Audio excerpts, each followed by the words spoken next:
Hi, this is Daniela, and welcome to Bestie Life, the podcast, where we help you stop burnout now. If you're tired of running on empty, juggling all the things, and wondering when your life is supposed to feel better, you're in the right place.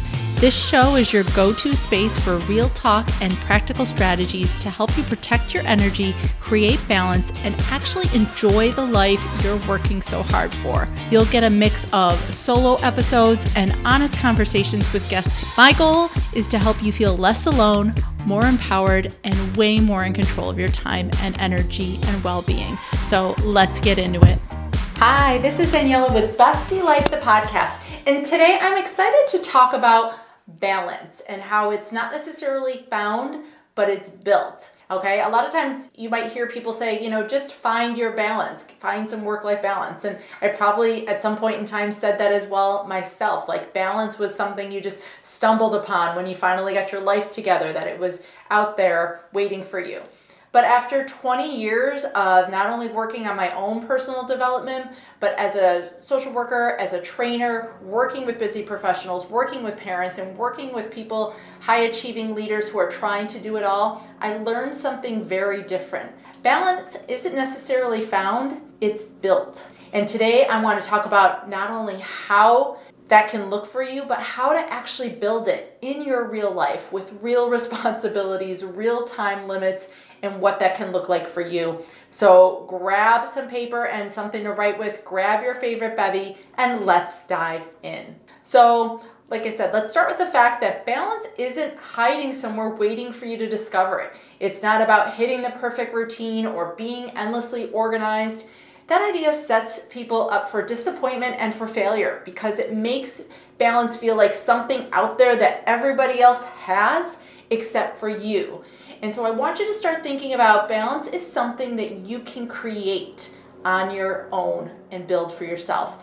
Because when you chase balance like it's a destination, you end up exhausted. You're constantly adjusting, trying the next new thing that somebody else is doing and still feeling like you're missing out or you're behind. Does that sound familiar at all? The truth is, balance is built through systems. Small, repeatable ways of living that make space for you in your own life. So I want to share with you, like I said, over the last 20 years, the things I've been testing, failing at, and simplifying, as well as when working with my clients, what I've learned as far as what it comes to what actually lasts when it comes to creating balance and what doesn't. So here's a couple of things I've learned. One, you don't necessarily need a flawless morning routine to feel balanced. If you've listened to me share my morning routine at all, it can look different on a day-to-day basis. While I start with movement every day, that part's consistent. Some days it's a 10-minute yoga routine. Some days maybe it's 5 minutes and a 5-minute meditation. Some days it might be a little bit longer, but it's not perfect because I'm not perfect, my life's not perfect, and that pressure is too hard to achieve necessarily and too hard to maintain on a day-to-day basis. You don't need to overhaul your entire life. Finding balance isn't necessarily about changing who you are and the way you do everything. You do, though, need a system that's going to fit your real schedule, your energy, your priorities. And so it's not about looking exactly like what everybody else is doing, but being intentional about doing the things that are going to work best for you. For example, one of my clients used to spend hours on time management tools, thinking she needed, the perfect organized planner and color codes and tabs and stickies and things like that. They spend a lot of time trying to manage their time. And if you've seen my Exhausted to Empowered formula, which is your mindset, your time planning, and your self-care, I intentionally use the word time planning rather than management because when you focus on time management, that means you're always in control, that you've got it under your say of how things are going to look. And that's not always how real life is going to work. And so for this client, what we ended up doing was instead of managing minute by minute, hour by hour, we simplified her days into 3 focus blocks, one for work, one for family, and one for rest or herself. And that small shift created a huge relief for her. It took the pressure off of things having to look a certain way, be so specific about when everything was going to happen necessarily, and allowed her the freedom to still meet her priorities, but in a way that was planned and worked best for her. And that's what systems do. They take that pressure off and give you still structure to your priorities so that they still happen, but in a way that has some ease and some breathing room to them and doesn't feel suffocating. So when it comes to building balance, what does that actually look like in practice? And I've always said, balance isn't about everything being equal.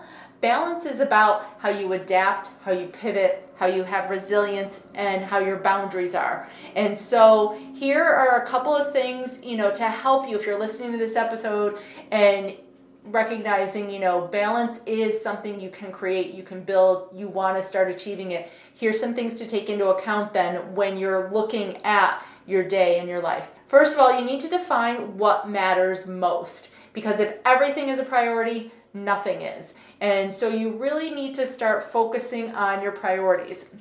I share always the Eisenhower Matrix is a great tool when it comes to helping you identify what's urgent and important, what's urgent but not important, what's important but not urgent, and what you can probably take off your calendar completely. If you want access to that, send me a DM and I will definitely shoot that over to you. The next one is to protect your time like it's money. Boundaries, my favorite B word, because boundaries are not necessarily about always saying no. They're about saying yes as well to the things that fill you up, the things that take care of you, the things that are important.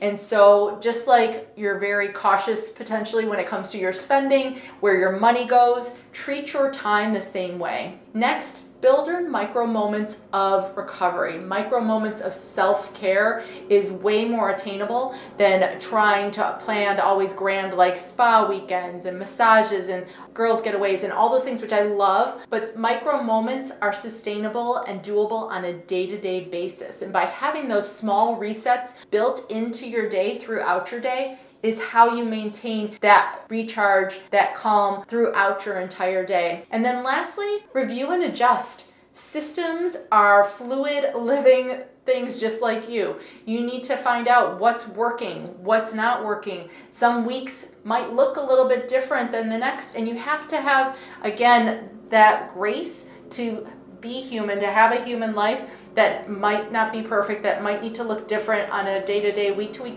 basis.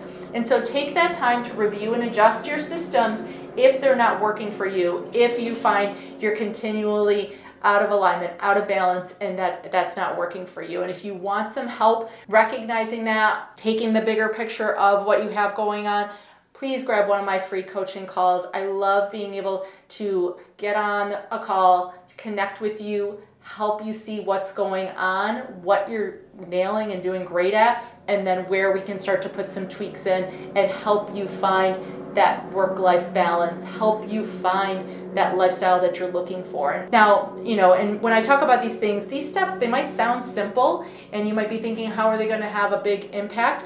But you got to remember, simple is powerful because it's repeatable. It feels doable. It's something you can do on a consistent basis, and when it's repeatable, it's sustainable, and that's what's going to give you that edge long term and start to make a difference and start to move the needle. So as we wrap things up, here's the big idea. Balance isn't this magical feeling that appears when your to-do list is empty.